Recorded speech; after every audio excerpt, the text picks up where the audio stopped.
É importante reconhecer e enfatizar a igualdade essencial do Pai, Filho e Espírito Santo na divindade.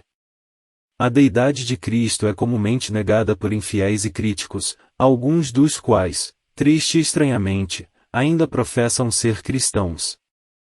Mas não se pode acreditar na Trindade e negar a divindade do Filho. Tampouco se pode acreditar na deidade do Filho e ser um unitarista. Não há três deuses, mas o Pai é Deus como o Filho é Deus, e o Espírito Santo também é Deus. Esses relacionamentos na divindade são vistos claramente nas páginas dos 4 evangelhos. Muito cedo na história do Evangelho, a Trindade está em evidência na encarnação do Salvador.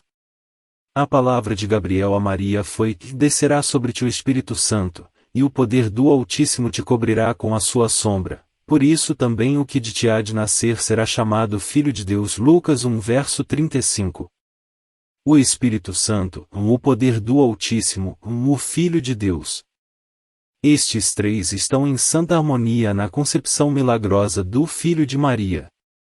Naquele vislumbre dos anos ocultos em Nazaré, quando o menino Jesus estava desaparecido e finalmente encontrado no templo, sua palavra a Maria foi: por que é que me procuráveis? Não sabeis que me convém tratar dos negócios de meu Pai? Lucas 2 verso 49. Aqui está um filho falando de seu pai e aqueles que acreditam na Trindade entendem isso perfeitamente. Mas, como implícito na palavra Elohim, há uma pluralidade hebraica na divindade, não apenas uma dualidade, e outras escrituras mostrarão que a terceira pessoa na divindade é o Espírito Santo. Cerca de 18 anos depois do incidente no templo, Jesus foi ao Rio Jordão onde João estava batizando. Com grande humildade, ele exigiu que João o batizasse. João fazia um batismo de arrependimento para o povo, mas aquele que não tinha nada do que se arrepender entrou nas águas com eles. Ele, pela graça, tomaria seu lugar com aqueles que responderam à pregação do profeta. Enquanto ele estava no rio, os céus se abriram. A voz do Pai falou, proclamando: este é o meu Filho amado, em quem me comprazo. Mateus 3 verso 17. É interessante que Mateus, Marcos, Lucas e João registram que o Espírito Santo então desceu como uma pomba e pousou sobre ele. Veja. Mateus 3 verso 16, Marcos 1 verso 10, Lucas 3 verso 22, e João 1 verso 32. Pode haver alguma evidência mais clara do fato da Trindade do que isso? O Filho está na água, o Pai está falando do céu, o Espírito Santo está descendo sobre o Filho. Imediatamente após seu batismo, o Salvador foi direcionado ao deserto pelo Espírito Santo e podemos ver claramente que o diabo reconheceu Jesus como o Filho de Deus, Lucas 4 verso 3, mas tentou destruir o relacionamento fiel da família divina.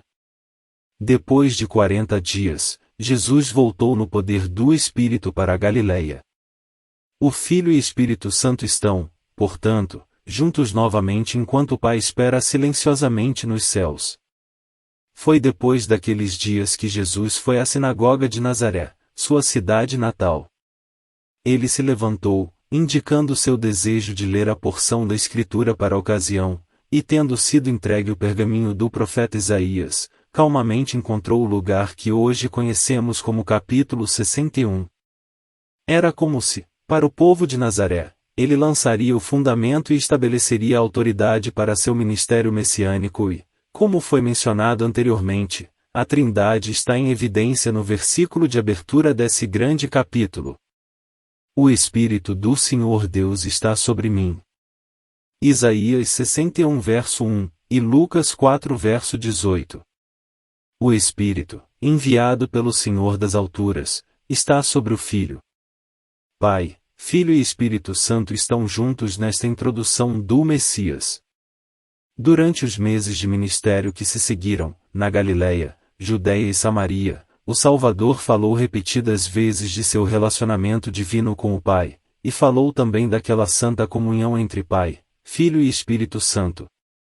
No final do vídeo, vou deixar uma lista de citações do Evangelho de João que são apenas ilustrações deste ministério. Existem 3 outros evangelhos inspirados que também estão cheios de revelações e manifestações da deidade de Cristo e da harmonia da Trindade. Talvez deva ser enfatizado, no entanto, que não é espiritualmente inteligente falar da primeira, segunda e terceira pessoas na divindade, como alguns fazem. O Pai é Deus, o Filho é Deus, o Espírito Santo é Deus. Existe de fato uma igualdade inescrutável de pessoas na divindade e isso pode ser visto não apenas no Evangelho de João, mas também naqueles que são chamados de os sinópticos, Mateus, Marcos e Lucas. A divindade de Cristo e o fato da Trindade brilham em toda parte ao longo da história do Evangelho. A abordagem mais próxima de um anúncio formal da doutrina da Trindade que é registrada dos lábios de Nosso Senhor, ou, talvez possamos dizer, que pode ser encontrado em toda a bússola do Novo Testamento, foi preservado para nós, não por João, mas por um dos evangelhos sinópticos. Também, no entanto, é introduzido apenas incidentalmente e tem como objetivo principal algo muito diferente de formular a doutrina da Trindade. Está incorporado na grande comissão que o Senhor ressurreto deu a seus discípulos. Ide, portanto, fazei discípulos de todas as nações, batizando-os em o nome do Pai, do Filho e do Espírito Santo. Mateus 28 verso 19. Ao procurar estimar o significado dessa grande declaração, devemos ter em mente a alta solenidade do enunciado, pelo qual somos obrigados a dar todo o valor a cada palavra dele. Seu fraseado é, de qualquer forma, notável. Não diz, nos nomes, plural, do Pai, do Filho e do Espírito Santo, nem ainda, o que pode ser considerado equivalente a isso, em nome do Pai, e em nome do Filho, e em nome do Espírito Santo, como se tivéssemos que lidar com 3 seres separados. Por outro lado, também não diz, em nome do Pai, do Filho e do Espírito Santo, como se o Pai, o Filho e o Espírito Santo pudessem ser considerados meramente como 3 designações de uma única pessoa. Com imponência majestosa, afirma a unidade dos 3, combinando-os todos dentro dos limites de um único nome, e então enfatiza a distinção de cada um, apresentando-os sucessivamente com o artigo repetido. Em nome do Pai, e do Filho, e do Espírito Santo.